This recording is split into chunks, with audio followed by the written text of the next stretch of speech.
오늘의 본문은요, 사실 유다에 대한 강력한 메시지예요. 왜냐하면요, 아수르가 1절에 보면 아수르의 사르곤 왕이 다르단을 아스도롯으로 보내매 그가 와서 아스돗을 쳐서 취하던 해니라. 이게 열왕기하 18장에 19장 배경이 되는데요. 아스돗은 여러분 블레셋의 5대 도시 중에 하나입니다. 그러니까 이 아수르가 블레셋을 정복합니다. 특별히 아수르가 이렇게 강력해질 때에 반 아수르 정책을 폈던 이 주변 국가들이 있어요. 왜냐하면 서로 아수르를 이렇게 대항해 보자 하고 서로 이제 연합전선을 폈던 모압, 암몬, 블레셋이 있거든요. 그런데 벌써 블레셋을 정복, 그 중에 가장 강한 민족이 블레셋이거든요. 블레셋을 정복하니까 모압, 암몬이 다 어디로 달라붙게 되냐면 애굽으로 붙게 돼요. 그런데 유다를 이제 생각해 보세요. 유다도 마찬가지예요. 아수르가 강력하게 지금 블레셋을 정복해, 유다의 주변 나라들을 정복해 나가는 거예요. 블레셋, 모압, 암몬 차례로 지금 정복하면서 유다를 정복하고 애굽까지 내려오는 거예요. 이러다 보니까 유다 백성들은 점점 누구를 의지하게 될까요? 아수르에 항복하기보다 누구의 도움을 청하냐면 남쪽에 있는 애굽의 도움을 청하는, 애굽과 구스의 도움을 청해요. 우리가 또 하나가 되어서 어떻게든 이렇게 아수르를 물리쳐보자. 그래서 유다 백성들이 이러한 때에 하나님을 의지해야 되는데 이렇게 애굽을 의지하고 그 옆에 붙어있는 구스를 의지하는 거예요. 이때에 지금 이런 상황에서 지금 하나님께서 이사야에게 계시를 주는 거예요. 너는 옷도 벗고 신발도 다 벗고, 그래 벗은 몸으로, 신발도 다 벗은 채로 발가벗은 몸으로 3년을 돌아다니면서 이야기해라, 외쳐라. 너희가 의지하는, 너희가 지금 아수르에 대항해서 도저히 싸울 힘이 없으니까 의지하는 누구요? 애굽과 구스는 3년 후에 이렇게 망하게 될 것이다. 너희가 왜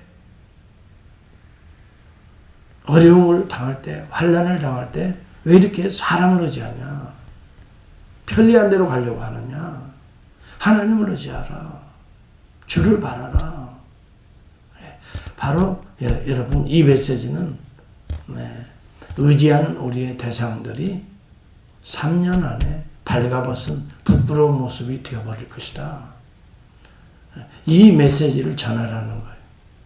도저히 말로 해서는 안 되니까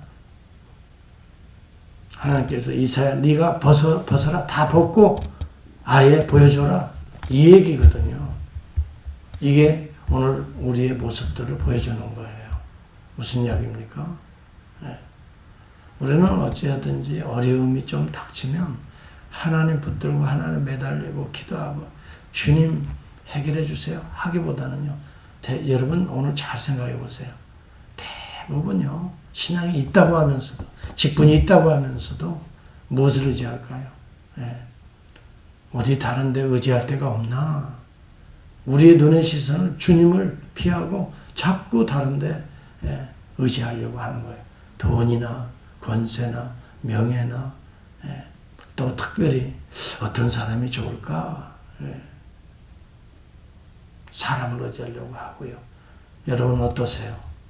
정말 주님만 의지하고 주님만 믿고 어떤 어려움이 닥칠 때 그런 믿음입니까? 죽으면 죽으리다 하는 각오로 바로 여기 오늘 주변국들을 의지해서 뭔가 이 어려움을 타개해 보려고 하는 어리석은 유다 백성들, 하나님을 믿는다고 하면서도 하나님을 의지한다고 하면서도 하나님의 특별히 구속을 받았다고 하면서도 하나님의 구원을 받은 선미이라고 하면서도 막상 어려울 때는 자기 생각대로 가는 거예요. 자기의 뜻대로, 자기 의지하고 싶은 대로. 바로 그러한 의지의 대상은 부끄러움을 당하게 될 것이다. 수치를 당하게 될 것이다. 여러분, 여기에서 하나님의 종의 자세를 우리가 또 배우게 됩니다. 하나님께서 그러한 메시지를 주시면서 너는 발가벗고 3년 동안 그렇게 다니라 하니까 이사야는 아멘 합니다. 하나님의 종들은 하나님의 메시지, 하나님의 음성에 그대로 순종을. 여러분 같으면 어떡할까요? 저도 이 말씀을 어제 준비하면서 나 같으면 어떻게 해야 되나. 정말 발가벗고 백성들을 깨우치기 위해서 이렇게 된다. 나는 발가벗고 물론 팬티까지 벗게 하지는 않았을 거예요. 유대인들의 겉옷을 벗으라, 발가벗으라는 말은 그들은 겉옷과 속옷이거든요. 겉옷을 벗으라고 한 거죠. 그리고 얕은 신발도 벗고 가장 주요한 부위만 아마 가렸을 것 같아요. 여하튼 간에 그렇다 하더라도 여러분 그렇게 다닐 수 있을 것 같아요. 하나님의 메시지, 말씀에는 절대 복종이에요. 아이고 하나님 나 부끄러운데요.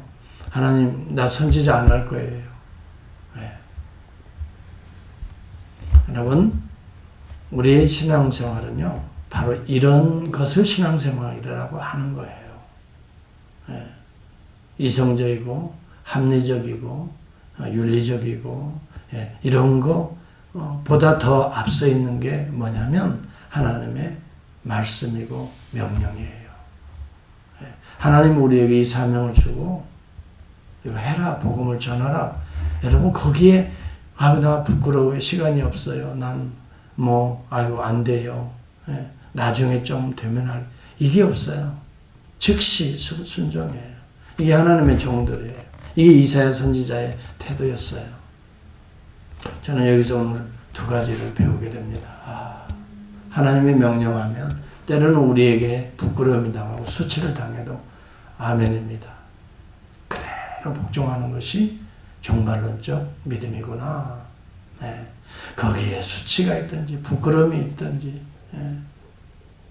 3년간이라는 것도 기억하세요. 일정 기간이에요. 일정 기간 부끄러움을 당할 수 있어요. 일정 기간 우리가 어려움을 당할 수도 있어요. 수치를 당할 수도 있어요. 그러나 그런 메시지를 통해서 한 백성이라도 어떻게 해요? 깨닫고 주님 앞에 돌아오게 하는 거예요. 오죽 말로 이렇게 설득하고 하나님의 말씀을 전해도 안 들으면 하나님께서 이렇게 하나님의 종 이사야를 부끄럽게 하면서까지 너희들이 의지해봐라, 가봐라, 애굽 좋아하네, 구스 좋아하네, 이렇게 수치를 당할 거야, 이렇게 다 발가벗을 거야. 예언대로 하나님은 그대로 아수르에 의해서 애굽이 정복당하는 대로 허락하십니다. 그걸 기억하세요. 하나님은 장난 삼아서 허실 삼아서 인도하는 게 아니에요. 그건 여러분 믿음이에요. 여러분 수준의 하나님이에요. 하나님은 말씀한 대로 이루셔. 오죽하면 자기 아들까지 죽이십니까? 하나님은 말씀하셨어요. 다른 건 다 먹고 마시고 누리되 동산 중앙에 있는 이 나무는, 실과는, 선과 악을 알게 하는 실과는 먹지 말라. 먹으면 정령 죽으리라. 허실 삼아 하는 얘기가 아니에요. 여러분, 하나님이 어떠한 존재인지를 모르기 때문에 우리가 우리의 생각대로 아이고 지금 피해보려고 어디로 갈까? 지금 피해보려고 애굽 구스를 찾아다니고 때로는 쪽배를 만들어서 띄워서 사절단들을 보내고 그러는 거죠. 하나님의 절대 주권과 섭리와 그 권능을 사실은 믿지 못하니까 이런 어려움의 때를 내 생각, 내 판단, 이런 때 어떻게 해야 될까 하고 그 머리 쓰는 그 모습이 제가 볼 때는 한심하다는 거예요. 진짜 믿음은 뭘까? 여러분 우리 자신들을 잘 살펴보시고 기도하시고 그 다음에 전능하신 하나님 믿고 의지하면서 복음을 지키고 진리를 지켜내고 교회를 지켜내는 이 시대에 정말 소중한 남은 백성들이 되기를 바랍니다. 어제 우리 목사님들이 한 30여 분 사모님들이랑 같이 모여서 같이 예배도 드리고 참 귀한 은혜들을 받았어요. 1년 반 동안 정말 어려운 환경을 참 어려움을 지금도 목사님들 다 겪고 있죠. 큰 교회들, 대형 교회들, 몇몇 교회들 외에는 전부 다 다들 어려워요. 그렇지만 내색하지 않고 끝까지 우리 충성하자. 끝까지 이겨내자. 한 영혼이라도 구원하자. 그러면서 함께 기도하고 또 어려움을 겪고 있는 우리 추남준 선교사님 부부가 오셔서 그래도 많이 회복되고 있는데 특별히 신장 이식을 하지 않으면 안 된대요. 그래서 신장 이식을 할 수 있는 도너를 위해서도 우리가 간절히 기도하고 안수 기도해주고 그러면서 제가 느껴지는 것이 우리 이 목사님들이 얼마나 소중한가. 이 샌데고에 이분들이 그래도 이렇게 힘들고 어려운 가운데도 지켜내고 있구나. 복음을 지키고 교회를 지켜내고 있구나. 몇 명 안 되는 교인들을 붙들고 저렇게 실험하고 있구나. 그러면서 여러분 더 우리가 힘을 냅시다. 나약하지 맙시다. 나약해지지 마. 우리 주님이 살아계십니다. 성령님 역사하십니다. 우리에게 주어진 사명, 맡겨진 사명에 충성을 다합시다. 서로 격려하면서 얼마나 정말 힘이 되고 위로가 되는 시간들을 가졌는지요. 오늘 선교사님들도 마찬가지예요. 최전방에서 수고하는 우리 선교사님들 생각해 보면 지금 이렇게 교회들이 어려우니까 선교비가 제대로 들어오겠어요. 우리 교회도 마찬가지지만 하나님과 약속하고 제대로 못 보낸 지가 벌써 한 2년이 넘잖아요. 이런 환경에서 우리도 어렵지만 그들도 얼마나 어렵겠어요. 이런 가운데도 포기하지 않고 끝까지 충성하는 하나님의 종들을 위해서도 기도하고요. 우리 여러분들이 이 메시지를 듣는 여러분들도 이런 때일수록 약해지지 말고 하나님 의지하고 자꾸 견눈 팔지 마세요. 신앙은 견눈 파는 게 아니에요. 모르겠어요. 저는 지금까지 목회 30년 또 이보다 더 어려운 고비들도 많이 지났거든요. 그럼에도 불구하고 견눈 팔지 않았어요. 뭐가 하나님의 뜻인가. 교회를 지켜내기 위해서 끝까지 앞으로도 그럴 거예요. 끝까지 견눈 팔지 않고 주님을 십자가를 치고 나갈 거예요. 여러분도 같이 기도하면서 정말 목회자와 함께 이렇게 힘이 되도록 서로 격려하면서 어쩌면 이사야 선지자가 부끄러움을 당하듯이 하나님의 종들이 때때로 정해진 기간 부끄러움도 당할 수 있어요. 어려움도 당할 수치도 느끼고 모멸감도 느낄 수 있어요. 그러나 하나님이 말씀하셨기 때문에 그 선지자의 직분을 포기하지 않고 부끄러움을 당하면서 끝까지 3년간 이 모습으로 충성하는 이사야를 보면서 하나님은 우리에게 이 직분을 주셨는데 이 직분을 감당하지 못해서 내려놓고 견눈 팔고 다른 길 간다면 여러분 이게 하나님의 직분자라고 볼 수 없어요. 생각해 보세요. 하나님은 우리에게 목사의 직분을 주고 장로의 직분을 주고 권사의 직분을 주고 집사의 직분을 주는 이유가 뭘까요? 그래서 여러분이 조금 더 충성하라고요? 조금 더 헌금 좀 더 하고 조금 더 일도 좀 더 하라고요?